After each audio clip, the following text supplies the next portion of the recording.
And we are live. Welcome to Olivia's Stories, ladies and gentlemen. You know, sometimes they say, when life gives you lemons, you better make it a lemonade out of it. What I went through were truly lemons, and guess what I did? I made a very sweet and juicy lemonade. You can never fool a person once and think you can fool them the second time. Yes, I was a fool once, but that made me realize some things and I became wiser. My wife made me the biggest fool in the world, and she made sure that she almost ruined my life, because hers was already ruined. I mean, how can you cheat and get a disease? And when you get that disease, you infect someone else that you claim to love. I just don't understand this thing called love. Sometimes I feel like it's a scam to make people believe that there is something called love, even though there isn't. If there is someone who once went through what I had gone through, please let me know how you dealt with it. Allow me to let you know what happened. So my wife Amina, female 34, and I, male 35, met at a friend's party. One of my friends was celebrating their 30th birthday during summer holidays. At that time, I was going under a lot of stress because my mother was sick and things were not looking good with her condition. So Mike's friend, male 35, party was going or was supposed to be a good distraction for me. And it really helped me get destroyed, so there was this lady who was introduced as Amina, and she was a friend of Mike's wife. She looked lonely also. I'm saying that because I had seen that she was not concentrating a lot on whatever the other ladies were engaging in. She looked deep in her thoughts, or rather disturbed. She was so beautiful, her beautiful melanin skin suited her very well, and she was an African American. I found that out later. You know, she took my attention and heart that night. I was scared to approach her and ask what she was thinking about, so I resorted to just stare at her and admire her natural beauty from afar. Her beauty was hypnotizing, not knowing that I was charmed and taken by my almost early grave. But we would never know until it is said and done, right? I was hesitant to approach her, so I just decided to continue admiring her from afar. But the way she was out of her own mind worried me. It was like she was going through something big. The time went on, and I saw her standing up and going to the kitchen. I then took it upon myself that I was not going to miss that opportunity to speak to her, so I excused myself from the gents and rushed to where she was because Mike's wife beat me to it. When I got there, she was not looking fine at all. I saw her sobbing so bad she even had hiccups, so I got her a glass of water with sugar. I had heard that it helped with normalizing the nervous system and helped to calm the person down. I called Mike's wife to take her to the bedroom where she can rest. I was really worried about her and wondered what had happened to her to break down like that to a stranger. The party ended later and I went home. My mind took me back to my own miserable life. I thought of my mother's health condition and everything that was not going well in my life until I found myself thinking about Amina and her beauty. She had really taken my fragile but cold heart. I saw that her soul was crying for help. She needed a knight in shining armor, and I was already willing to be one to her. The next morning, I drove to Mike's house and made an excuse that I wanted to check on him and how they were after the previous night. Mike laughed at me and told me that the lady was fine, and she had gone back to her apartment. That was how I got that she was living in the apartment, and I had thought that whatever she was going through was either a family or boyfriend's problem. But I didn't ask anything further, so I went straight to the hospital to check on my mother. Amina was on my mind throughout the whole journey to the hospital. The way she was on my mind, I even told my mother to pull through because I had found her a daughter-in-law who would take care of her. I really don't know why I said that because I never even shared one word with the lady. Mind you, I didn't even know where she was staying, but my heart was beating drums whenever I was thinking of her. Was I already in love? I mean, her beauty has already taken me away, so maybe I would say it was love at first sight. A week later, I went to this cafe, name withheld, to have a meeting with an investor of the IT company I had started, but I didn't have much capital to launch it, so I needed an investor to help me boost it and get more clients. So when I got into the cafe, she was the one who came to the table that I was sitting on. I didn't see her at first when she approached the table because I was busy going through my proposal. She greeted and welcomed me, then asked if I would love to order anything or a drink. Obviously, I had to look up to the person who was speaking to me, and to my surprise, it was the sweet melanin beauty. I was surprised to see her working as a waitress at the cafe I was in. Small world, hey. Her beauty was something else, and her voice was as sweet as her melanin skin. She had that beautiful and charming smile on her face. I found myself staring at her for a few seconds until she brought me back to earth. So I ordered water and told her that I was waiting for a client so I wouldn't be ordering anything until he arrived. A few minutes later, the client arrived and I called her again and ordered. The real reason why I had ordered water at first was because I wanted her to keep coming back to my table so I could admire her beauty without any tears on her face. Her welcoming and innocent smile made me want her more. I was taken, you know. Call me weak. I don't care as long as she was the one who made me weak anyway. But being weak to me, it took me straight to hell and back. After the meeting I had, I decided to stay a little longer, hoping that maybe I would get a chance to speak to her. I requested her service again, but that time I didn't really want to order, but to at least get her name from her. I had already got it, but I felt like I wanted to get it from her. So when she got to my table, she asked if I had wanted to order. Silly me. I just asked if I knew her from somewhere because she looked familiar. Stupid and dumb, right?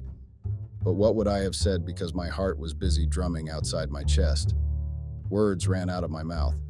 Luckily, she confirmed that I had seen her the previous week at Mike's birthday party that was hosted at his house. I was whipped by someone who was not even my girlfriend. So I asked if she was feeling better after what she had gone through. I tried to converse with her, but I knew that my questions and conversations were lame and boring. When she told me that she had to get back to work, I then found courage to ask for her numbers. She was a bit resistant at first, but I begged her and told her that I just wanted to check if she was fine and be a friend she would be able to speak or vent to whenever she felt under the weather. So she gave me her number when she was bringing my bill.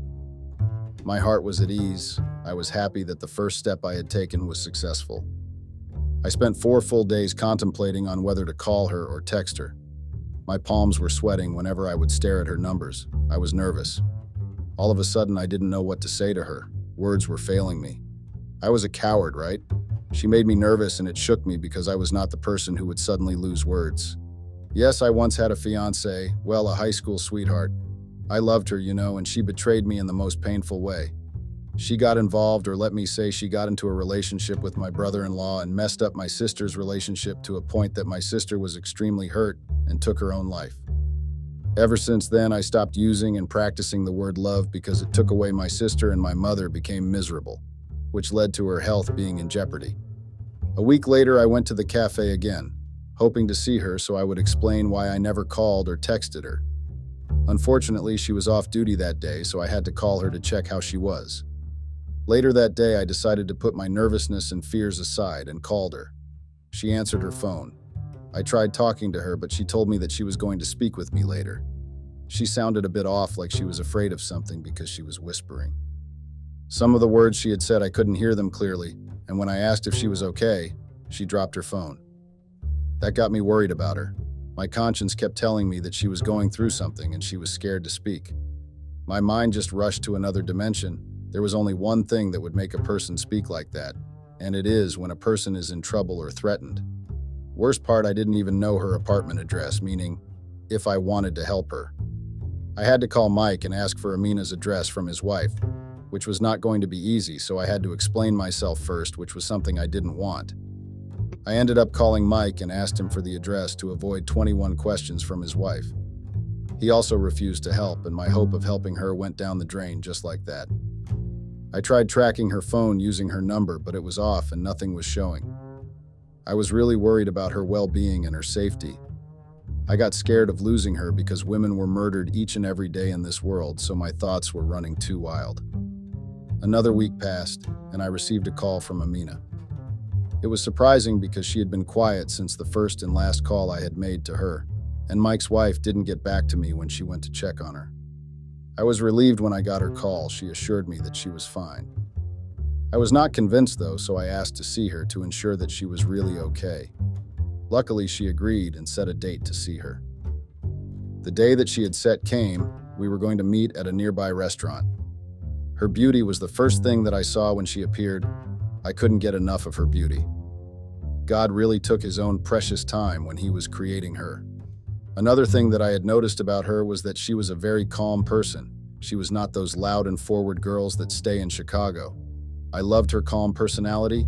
It brought that kind of peace that every man needs, you know. Since the day of our mini date, we got along very well. Another thing, she was not afraid to tell you the truth as it was. no matter how it would get to you. I appreciated a truthful person because it was rare to find them at fault or having secrets. Little did I know that I had gotten myself involved with the biggest liar of them all. She was what we call a dangerous, conniving snake that hides itself under a sheep's skin. If I knew better, I would run for my life before everything even took place. I was happy that she had loosened up and allowed me to be there for her in every way. Even though we were not in a relationship, but everything has a start, right? So I was willing to take everything slow and follow her pace. I didn't want to pressure her, even though the feelings that I had were getting stronger every time we spent together or talked on the phone. She didn't tell me what had occurred when I first called her. She just told me that she was going through girl stuff and dismissed it just like that. I didn't want to look so prying, so I also changed the topic and we talked about something else. Time passed and our friendship was getting closer each day. She had loosened enough to let me in on what was going on in her life. She once told me that she had an abusive partner, so the time I had called, he was with her, so she was not comfortable to speak to the phone because her fiancé was going to ask who she was speaking to. And if he found out that she was speaking to a man, he was going to flip and beat her up. When she told me that, I got angry because she should have at least made signals so I would hear that she was in danger, or she should have just sent me a text saying she needed help, but she didn't. Instead, she stayed there and waited for her abusive animal to decide what to do with her. What surprised me was the fact that I found out she was still with him, which was why she didn't want us to be in a relationship. I don't understand women sometimes. Would you rather stay in a relationship where you are turned into a punching bag and not accept the person who was willing to show you real love? When I asked why she was not leaving the guy, she told me that she loved him, and they had been through a lot together, so she couldn't just break things off with him. I knew that. That was just an excuse. And it was a very lame excuse, if you ask me, because I had lived with an abusive person. My late father was abusive towards my mother. When my mother tried to break things off with him, my father got livid and told her that they were never going to break up, and they were bound to be together until they die. Luckily, and by God's grace, a week later we were told that my father was involved in a fight. He was drunk, so he started a fight with the wrong crowd, and he got stabbed. Unfortunately, he didn't make it. He passed on his way to the hospital. That was the day my mother got her freedom back and she became herself again. And that was the day we experienced our mother's love, because she was always doing everything right to please my abusive father, to a point that she even forgot to think of her children and love them first before a man that was abusive-y. So I knew how abusive people act and think. I vowed to myself that whenever I get into a relationship, I would treat women with respect and show them true love. But where did that take me? I got cheated on. And the worst part was with my sister's man, the person who was supposed to show my sister love. But he disrespected her in a most cruel way. Some men are sickos and they don't deserve great women. I hated and still hate my ex-fiancé and my ex-brother-in-law because their affair didn't only destroy relationships, but it also took my sister's life. My sister loved her man so much to a point that she would defend him when people were giving her warnings about her fiancé, and when she found out that what people were saying was true. She couldn't accept and handle it, but she drowned into depression up until she decided to take her own life. I was also hurt by my ex-fiancé's and brother-in-law's affair, but I had to be a man and take charge of my home and my mother's well-being. Mother couldn't take the passing of my sister well, to a point that she started getting sick. I explained all my experiences with Amina. I knew that she was not going to leave her fiancé because her life was threatened, but I did it to think about it and make the right decision. To God be the glory, she actually listened to me and dumped her fiancé, even though it was not easy, but what she did made me proud of her. Not because I wanted to get into a relationship with her, but because she was able to put herself first before a man. So she went to the police department and filed for a restraining order against the guy. 9 months later, our friendship was going strong. She was also living her life freely. She no longer feared that her ex-fiancé would appear everywhere she was going. She no longer had fear of the unknown. And another thing, she unleashed her true self. Yes, she was still a calm and peaceful person, but she enjoyed her life on the outside. She loved going out on adventures, exploring historical attractions. I also learned that she loved history. She was a very curious person and would always ask the history of everything she came across. She told me that she had a dream of being a historian or a time traveler because she was so in love with anything that had to do with history. So I offered to take her to college so she can get more knowledge in history and achieve her dream to become a historian. The only thing I wanted her to experience was pure and genuine love.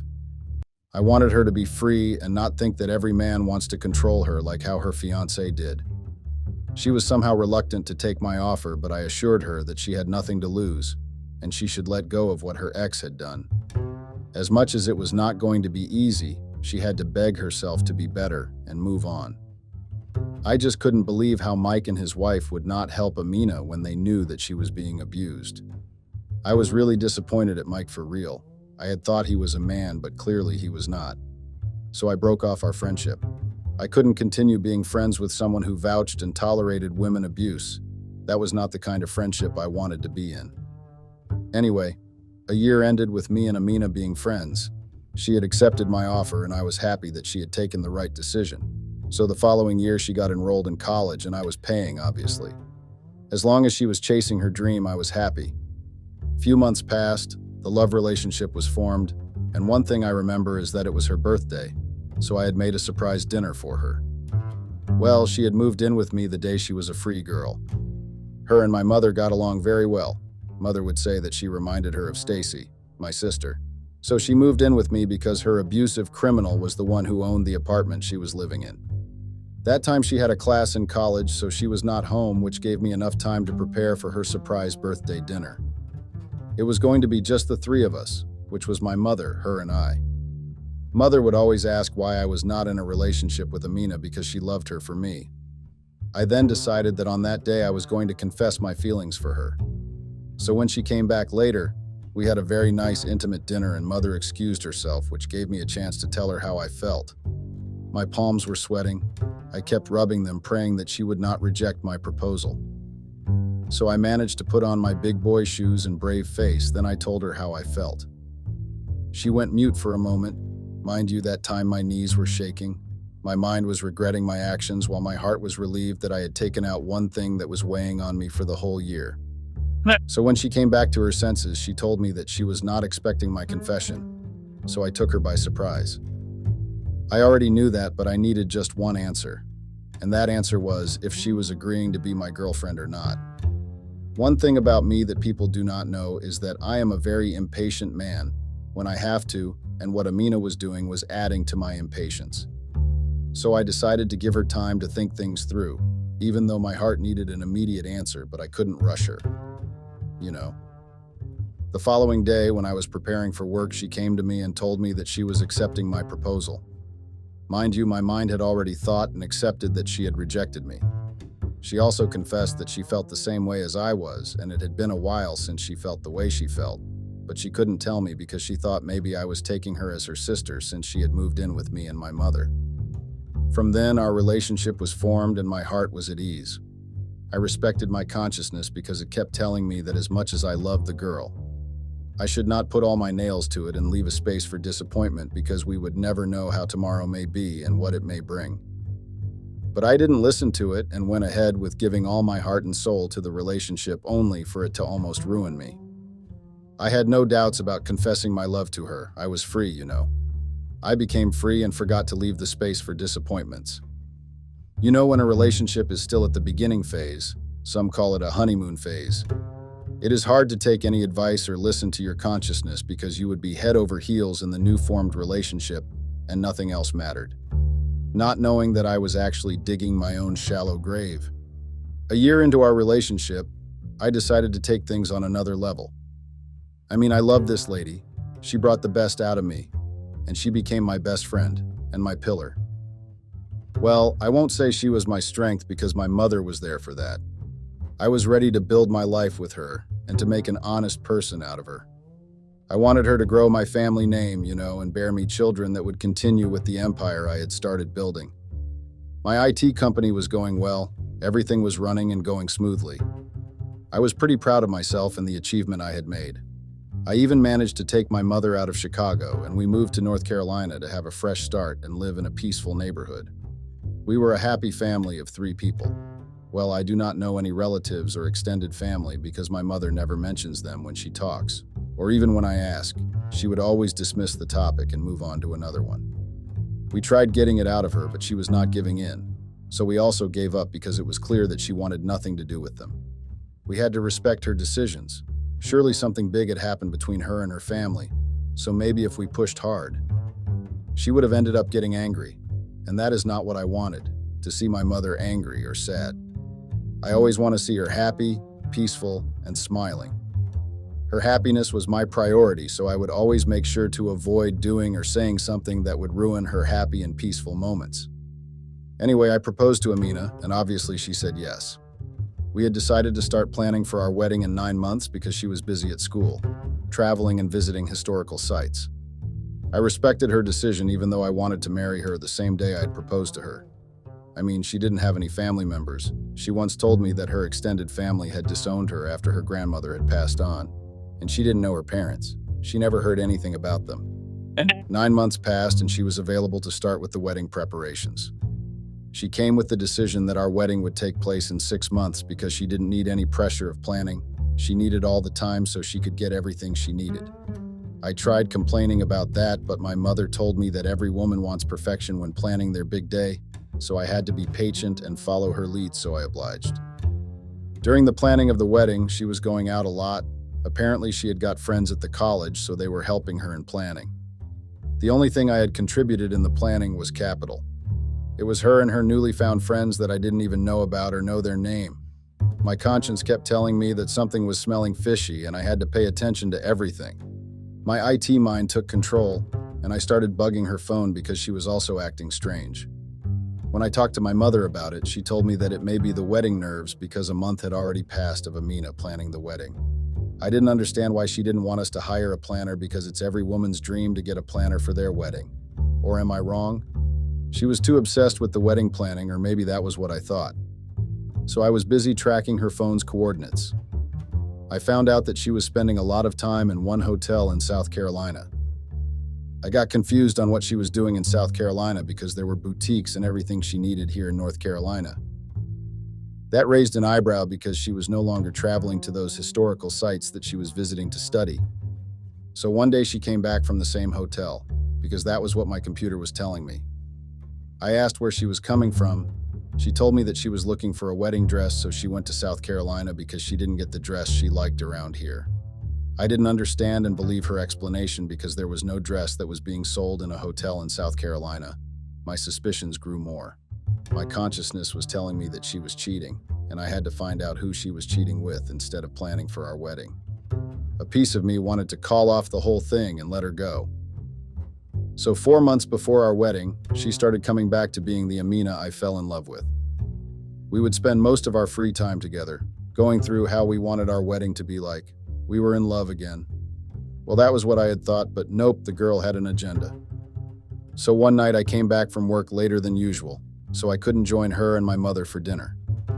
When I got to our bedroom, she was wearing very sexy lingerie. I got tempted in an instant. As much as I was tired, I couldn't resist her beautiful melanin body. One thing about Amina, she was really gifted when it came to the body. She had the most perfect body, and I loved every part of it. So we did the things that engaged people do, and it was really amazing as always. But that night she went extra, and I enjoyed every moment of it. A week later, I started getting sick. I started seeing a discharge and itchiness in my private part that I didn't even know where it came from. I had pains around my pelvis. I also started going to the bathroom more frequently. That was really unusual to me because I had never experienced something like that before, and it really worried me because I didn't know what was going on. I had thought I had a deadly disease, so I told my mother what I was going through. And another thing, I felt like less of a man because I couldn't even satisfy my fiancé anymore. And that led her back to her constant going out. My mother told me that what I was experiencing were symptoms of STI. I couldn't believe her. She then told me to visit the doctor for a checkup just to be sure that it was not an STI. So I took a leave of absence at work and went to the doctor because I was really worried and was scared to lose Amina. What was happening to me was really scary, and the only thing that was ringing in my head was cancer or a very serious and deadly condition. So when I got to the doctor, he confirmed my mother's suspicions. Indeed, I had an STI, and the doctor requested that I bring my partner along to make sure that she was not infected. I was so confused by what the doctor said when he said he wanted to check if my partner was not infected. So in my mind, it came like the doctor suspected that I was cheating, and had possibilities that I had infected my partner, which made me think that maybe I had gotten it from Amina. I mean, she was constantly going to a hotel in South Carolina, claiming that she was looking for a wedding dress at the same hotel. I got angry because the last time we had been intimate was when she surprised me with lingerie, but where did she get it from? So I waited for her to get back from whoever she was coming from. That day, I didn't even bother checking her cell phone coordinates because I was going through my own thing. My mother kept telling me to calm down and talk to Amina in a calm manner, but I was too livid for any normal conversation. So when she came back, I asked her to go with me to the doctor. She started by throwing tantrums when I suggested that and asked if I didn't trust her. Her outburst confused me and made me angrier because it showed that she knew something.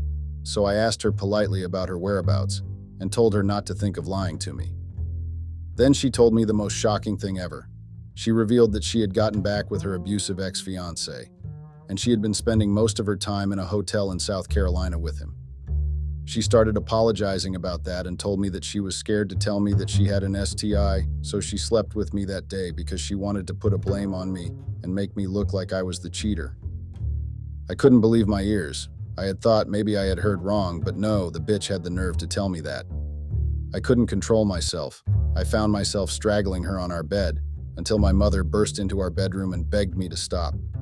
I saw the trauma on my mother's face and Amina's since they were survivors of abusive relationships. Well, Amina had gone back to her abuser, so I won't count her. She was the dumbest woman I had ever met. So I decided to just leave the house and went to the hotel and hacked their CCTV system to check the room that Amina was spending time in with her criminal and to see what was happening.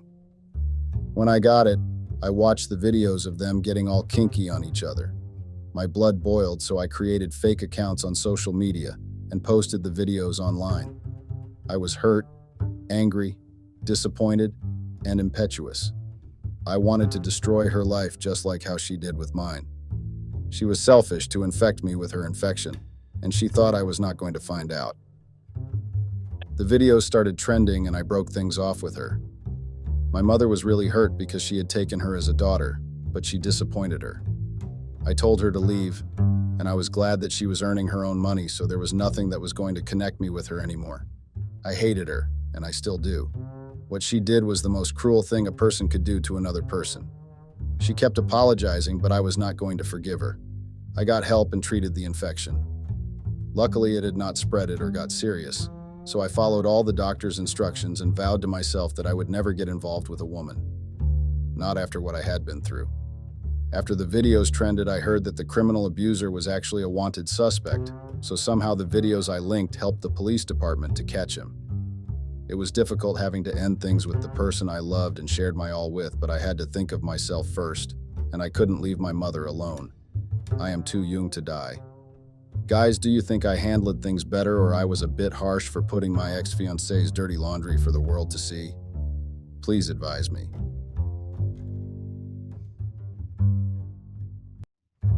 My name is Karen. I am 26 years old and have been in a relationship with Adam, the love of my life. Adam was 1 year elder to me, and we met during college. But today, I am not here to talk about my love story. Today, I am going to be sharing something that I did, which was very unlike me. I was out with my friends for my bachelorette party, which was going all fine till I got carried. I am now in a dilemma if I should come clean with Adam about it or just bury it forever and take it to my grave. It's going to be one hell of a long post, so buckle up for a wild ride. Adam and I had been together right from the first day of college. We were in the same classes and quickly became close friends. Our friendship grew stronger as we navigated through the challenges of our coursework together, supporting and motivating each other along the way. I was coming from an all-girls school, and Adam was my first interaction with a guy outside of my family. Adam's presence in my life brought a refreshing change, allowing me to see the world from a different perspective. His easygoing nature and sense of humor made our friendship feel effortless, and I soon realized that he was becoming more than just a friend to me. I wondered if he thought the same about me. As time went on, I started to notice subtle signs that made me question if Adam felt the same way. The way he would look at me, the inside jokes we shared, and the increasing amount of time we spent together all seemed to suggest that there might be something more between us than just friendship. However, I couldn't help but feel hesitant to bring up my feelings to him, fearing that it could potentially jeopardize our friendship. It was almost time for us to leave college. We would be graduating soon, but there was no sign of any progress in my relationship with Adam. Maybe like me, even he did not want to ruin our friendship, and that was the reason why he was hesitant to ask me out. Despite our strong connection and the countless hours we spent together, the romantic tension between us remained unspoken. I couldn't help but wonder if taking a leap of faith and expressing my feelings would bring us closer, or risk losing everything we had built. Adam's parents had organized a graduation party at home for us. It was surreal that it had already been 3 years and we were going to be graduates. I got dressed and left for the party. The vibe of the decorations and everything else felt different to the theme of the graduation. I was asked to wait in the backyard for a while as Adam was getting ready. Well, that is weird. I have seen him even in his comfy t-shirts during our combined studies at home. I started walking along his backyard and noticed a few things hanging to the tree. I walked to the tree and started seeing what it was. There were pictures of me and Adam hung on the tree, capturing our memories throughout our years of friendship. It was a heartwarming surprise, and I couldn't help but smile as I reminisced about the countless moments we had shared together. Was this a sign that Adam was going to make a move tonight? I was really overwhelmed with emotions, and I knew that if at this moment Adam would come up to me and ask me out, I would have said yes with tears in my eyes. Adam's mom came back and asked me to get in. I went into the living room, which was dark and only lit with very few candles. It was difficult for me to navigate the way. I hit my leg as I started to walk forward, so I just stood still, waiting for my eyes to adjust to the darkness. It was still too dark to take a step. I then heard Adam from a distance directing me to make sure where to put my step without banging into other things. I finally reached the place where I could see a little. The lights went on as I reached there, and there was Adam on his knees with a ring in his hand. I was overwhelmed with surprise and joy as I realized that Adam was proposing to me. Tears welled up in my eyes, and I said yes and hugged him tightly. My heart raced with excitement as I eagerly accepted his heartfelt gesture, knowing that this moment would forever be etched in our memories. Adam told me that he would always be there for me, helping me find my way just like he did when I am surrounded by darkness. It was so sweet and profound that I can't even imagine having a more perfect proposal than this. We decided to get married after a year, since Adam knew the amount of obsession I had with having the perfect wedding. It's not my fault that I grew up in an all-girls school and fantasized about movies like 27 Dresses and Bride Wars. I felt like 1 year would be enough for me to make sure that every detail of our wedding was meticulously planned and executed. From the venue to the flowers, I wanted everything to be picture perfect. Plus, I wanted ample time to find the dress of my dreams and ensure that all my bridesmaids were on board with their roles and responsibilities. Additionally, I wanted to take the time to truly understand Adam's preferences and incorporate them into our special day, ensuring that it would be a reflection of both of us as a couple. I had all my girlfriends help me out, pick the venue and my wedding dress. Since all of us were from the same school, as teenagers, I and my friends used to talk a lot about the kind of guy we would marry and the details of the venue and the dress. I knew that we would be on the same level of excitement for all of this, and I needed all the positive energy around me. I was very excited about the wedding, which was now a month away. It had always been my fantasy to get married to the guy I loved at a destination wedding with all my friends as my bridesmaids. It was finally happening, and I could not ask for anything more in life. The anticipation grew as the big day approached, and I couldn't help but feel grateful for the support and love of my friends throughout the entire process. We had shared countless dreams and aspirations together, and now we were witnessing one of them come true. I was also very thankful to Adam for keeping my fantasies and desires in mind and not getting irritated with my over-enthusiasm with the preparations for the wedding. Adam wanted to give me a week's break before the wedding so that I could relax and pamper myself without stressing about the wedding. We flew out 1 week before the wedding to Miami. I checked into the hotel and went to my room. All of my girlfriends were waiting for me in the room to give me a surprise. They had decorated the room with balloons, streamers, and a banner that read, "Bride to Be." I was overwhelmed with joy and gratitude for having such amazing friends who went above and beyond to make me feel special. We spent the evening laughing, reminiscing, and indulging in delicious treats as we celebrated the upcoming wedding. It was the perfect start to my week of relaxation and pampering before saying I do. My girlfriends had organized a bachelorette party for me 2 days before my wedding. Adam was the only guy I had ever been with all my life.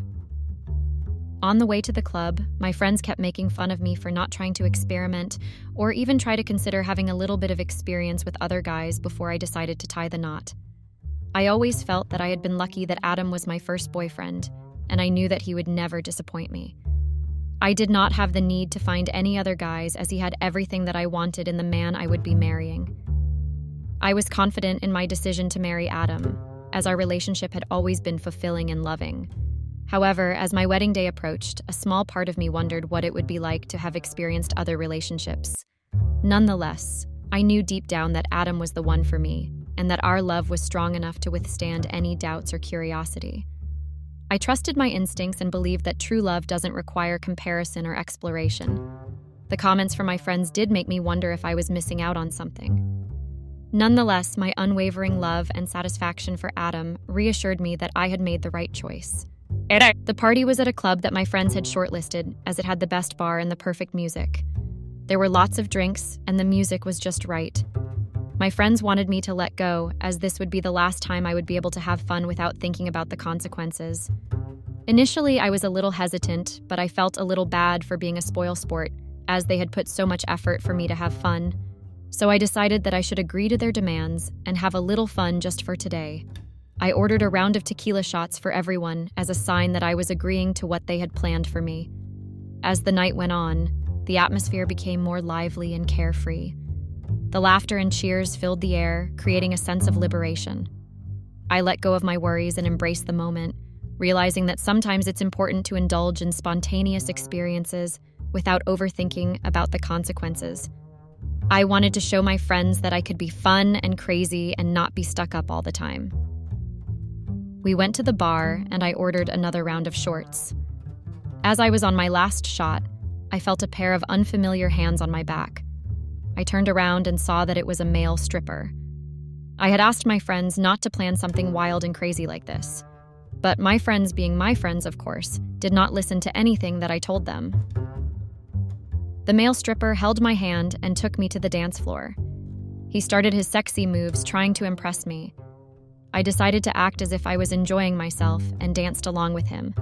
I tried to match his moves and be in the moment. He slowly made his way to the center of the dance floor and made me sit on a chair that was waiting for me.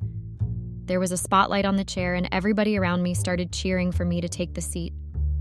There was an announcement from the DJ to give it up for the soon-to-be bride.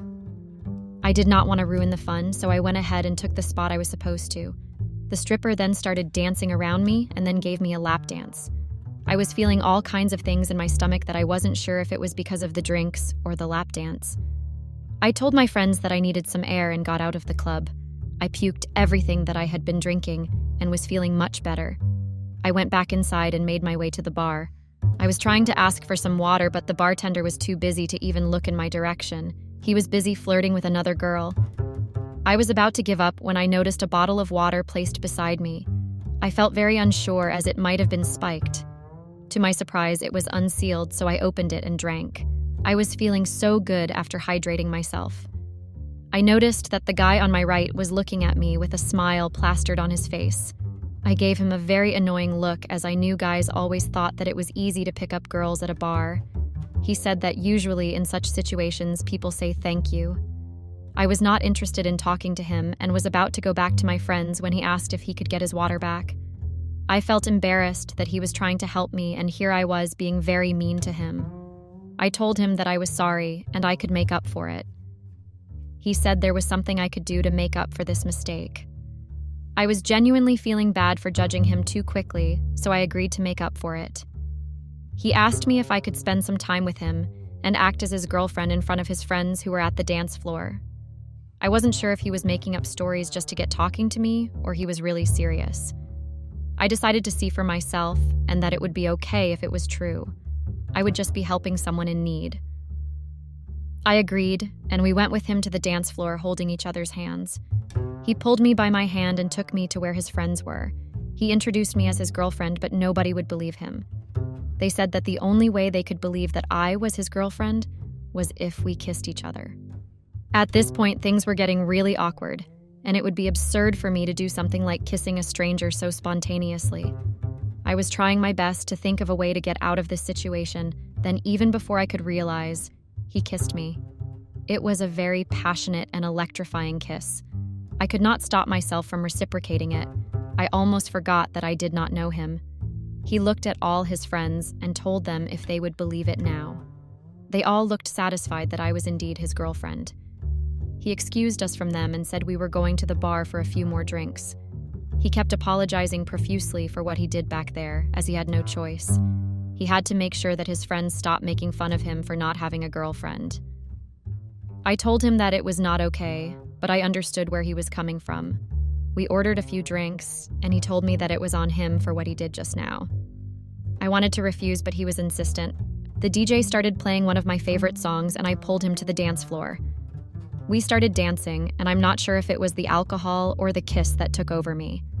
I started swaying to the beats of the song and whispered in his ear that he was a good kisser. He smiled at me and whispered very slowly in my ear if I wanted some more of it. I guess there was no harm in flirting with a stranger. I mean, we're never going to meet ever again in our lives. I would be married in the next 2 days, and he would be, I don't know, finding a girlfriend for himself. I thought there was no harm in being a little naughty, as today was all about letting go. I took my face very close to his lips and pecked his lips lightly. That was a cue to him, and he kissed me back very aggressively. There was something different about the way he kissed me that I could not get enough of it. After making out for a while, I realized that my friends might be searching for me. I told him to wait on the dance floor and that I'll be right back. I found my friends who were searching for me outside. I went to them and told them that I wasn't feeling too well and that I had to go home. I asked my friends if they had planned anything else that I would be missing. They told me that the stripper was the last thing that they had planned, so I was happy that I would not be ruining their fun. They asked me if they could help me get back to the hotel, to which I said that I would be fine. I knew I was being a bad friend by ditching them in the middle of a party organized by them for me, but they were not wrong in telling me that today would be the last day of my freedom. I could never be able to do anything as random as this ever again in my life. I hugged and thanked them for everything that they had done for me today, and also all help that they did with the wedding preparations. I was truly grateful to have such wonderful friends. I went to the dance floor and started looking for the guy I just met and kissed. I found him waiting for me at the dance floor just where I had left him. I pulled his hand and took him out of the club. Once we got out of all that music and noise, I asked him if he had a car. He looked at me with mischief in his eyes as if he understood what I was thinking. I told him that it's not what he's thinking. It's just that I wanted to get out of here. We got in the car and sat in silence for 1 minute. I was waiting for him to drive, but I don't know what he was waiting for. After about a minute, I looked at him with a puzzled face. He said that he was still drunk and cannot drive. I was about to get out of the car when he suddenly pulled me towards him and started kissing me. I tried to resist this for like 10 seconds, but he was so good that I just wasn't able to stop myself. He kept whispering sweet nothings in my ear that made me blush. He asked me to move to the back seat as it was more spacious. We moved to the back seat and started kissing each other again. We started undressing each other without breaking the kiss. After making out and being completely spent, we just hugged and lied down together. This was the wildest thing I had ever done. It had always been my fantasy to make out in a car. Adam had never been to the wild. He was always well-disciplined and a well-mannered gentleman. He never even allowed me to do anything stupid or crazy. What I did just now felt so right and so good that I forgot about everything else. After lying naked for a long time, we slowly got up and dressed ourselves. As I was about to get up and leave his car, he told me that I was the wildest person he had come across in his entire life. I could tell that he was a smooth talker who knows how to make girls blush. I thanked him for the compliment and decided to leave when he got up, came closer to me and kissed me again. Oh God. He was making it very difficult for me to leave. I just wanted to keep kissing him for a really long time. He knew he had that effect on me. He whispered in my ear that there was some motel nearby where we could crash for the night. Since he was drunk, he couldn't drive me home and would not like for me to go all by myself so late at night. He told me that he would be sober by morning and could drop me home then. I knew exactly where this was going, but I pretended not to and agreed to what he was saying.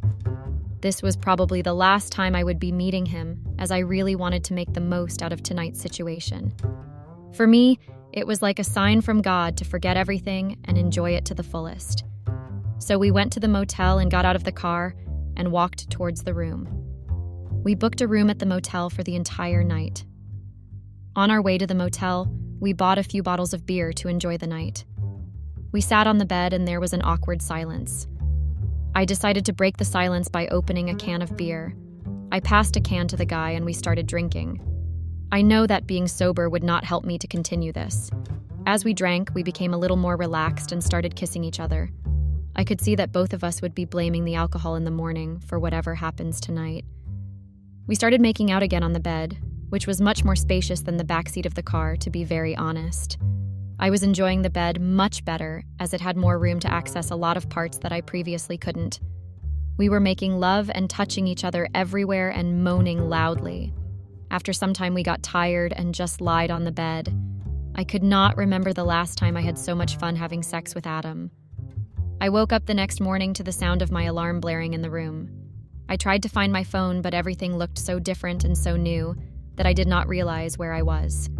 I finally found my handbag, pulled out my phone, and switched off the alarm. I sat on the floor trying to make sense of where I was. This was definitely not my hotel room. I tried to recollect the events from last night and looked at the bed. There was someone sleeping on the bed completely naked, and I had no idea who it was. I didn't realize that I was naked myself. Oh shit, did I just make out with someone I met yesterday at the bar? I don't even know his name. I wasn't that drunk that I don't remember what I was doing. I mean, I do remember what I did, but it was not like me to act this way. My head was spinning. I did not know if it was because of the hangover or the realization of what had happened last night. I started looking for my clothes, dressed myself, and slowly gathered my belongings, and rushed out of the room, making sure that whoever was sleeping did not wake up. It would have been too embarrassing if he woke up and started to have a conversation about last night. I definitely did not want him talking to me or to do anything with me. I was happy to get out of there unnoticed and without further complications. I got into a taxi and started making my way towards the hotel we were staying at. I pulled out my phone and saw lots of messages and missed calls from my friends and Adam. I was panicking right now, as I did not know how to handle the situation. Should I tell the truth or lie to them? It was my wedding tomorrow, and I knew for sure that I did not want the events from last night to affect my wedding in any way. I tried going through the messages from my friends. All of them just said that they were worried if I had reached the hotel, as I was not answering their calls or replying to their messages. They did come and knock on the door, but I never answered. They were worried if I got sick right before the wedding. There was no sign of doubt from any of them that I wasn't in my room. That was a good thing. I sighed in relief. I then read Adam's messages that he came to my room in the morning, but I wouldn't open. He too was worried and wanted to make sure that I was okay. I looked at the time, and it was almost noon. Should I tell Adam that I slept with my friends because I was too drunk after the bachelorette party? Or should I just come clean to him about last night's events? I couldn't think straight as the hangover was killing me. I decided to first reach the hotel and then decide how things panned out. There was no use sitting in the car and panicking when I wasn't aware of the situation on the ground. I slowly sneaked into my hotel room, making sure none of my friends or Adam caught me. I quickly showered and got dressed. I called my friends and told them that I was pretty sloshed last night, so I couldn't answer any of their calls or texts. They were happy that I finally let myself out last night and had a good time. They told me that from tomorrow, I would have to be the proper and elegant wife of Mr. Adam Baker, and all of them laughed. I laughed along with them, mostly because I was nervous and guilty. Oh boy, did they know that I let go of myself and how. They would have fainted if I shared the details from last night. They wouldn't even believe me for a second, as they never saw me with the guy. Well, it was a good thing for them not to know. They might blurt it out during the wedding and mess up everything. I made my decision not to tell a single soul about last night. After dealing with my friends, it was now time to deal with Adam. I took a deep breath and made my way to his room. He opened the door and let me in. I told him the same story that I told my friends. Of course, if I was going to lie, then I might as well keep it consistent. I didn't want to get caught up in my own lies. We all then gathered for the dress rehearsal. As I walked down the aisle, I saw Adam standing at the aisle, and standing beside him was the best man. There was a look of horror on my face when I saw the best man. He was the guy from last night from the bar. He had an innocent smile on his face, as if he did not even recognize me. I composed myself and continued walking down the aisle. I had been a nervous wreck since I saw him here, of all the places in the world. Everyone kept asking me to relax and calm down, as they thought it was wedding jitters. They had no idea the amount of panic I was in right now. As I stood at the altar, I couldn't help but wonder if he remembered our encounter. The memories of last night flooded my mind, making it hard to focus on the joyous occasion unfolding before me. I silently prayed that he wouldn't say or do anything to disrupt the wedding, desperately hoping that my secret would remain buried in the depths of last night's hazy escapades. From the look on his face, it didn't seem like he remembered anything, and neither did he make any attempts to try and tell Adam about last night. I finally relaxed my body and decided to enjoy the moment. After all, it was my wedding that I had planned for an entire year. After the dress rehearsal, I breathed a sigh of relief and went to my room. I locked myself and fell to the ground, releasing all my nervousness. My friends kept knocking at the door to check on me. I showed them in when they asked me if I was fine. I looked very pale and nervous throughout the entire event. I lied to them that I still had a hangover and did not completely sober up. Maybe if I rested a bit, I would feel better. Of course, I was not going to tell them anything from last night. I decided not to mention it to anyone. If no one knows, then no one will talk about it. Simple and effective. After they left, Adam came to my room and asked me if everything was okay. He joked, asking me if I was having second thoughts about the wedding. I pushed him away and told him not to joke around, and as per the rules, he was not allowed to come to my room. I pushed him out of the room, telling him that I would see him tomorrow at the altar. There was a knock again, and I knew it would be Adam, so without any hesitation, I opened the door to tell him to just go. The blood drained from my face when I saw the guy from the bar. I looked around and quickly pulled him inside. I did not want things to get out of hand at the very last minute. I made him sit and begged him not to tell anybody about last night.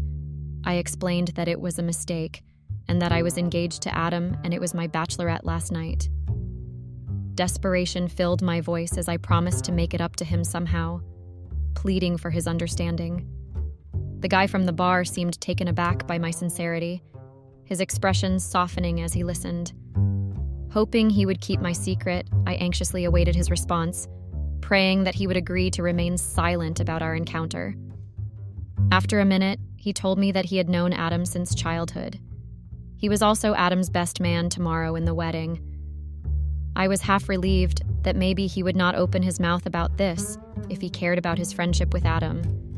He told me that he would, but he also told me he could not ignore what he felt with me last night.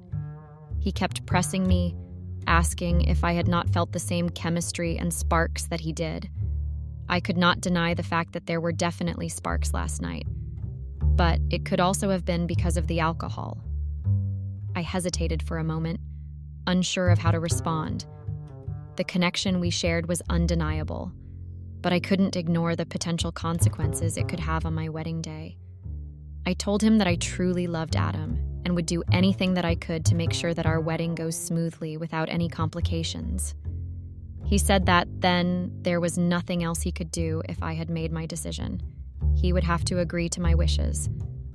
I breathed a sigh of relief. He then stopped and said that he wasn't gaining anything from it. I mean, I would marry Adam just like I wanted to. Adam would not know about our encounter, but what was he getting out of all this? I was trying hard to explain to him that he would be gaining Adam's friendship for his entire life. He did not look convinced. He asked me again if I was willing to do anything for him to keep it a secret. I vehemently nodded my head in agreement. He came very close to me and whispered that he always had a fantasy to have sex with the bride as the best man. I gasped in shock and took a step back. He smiled wickedly and said that we just had to continue with where we left off from yesterday. It would not be that difficult.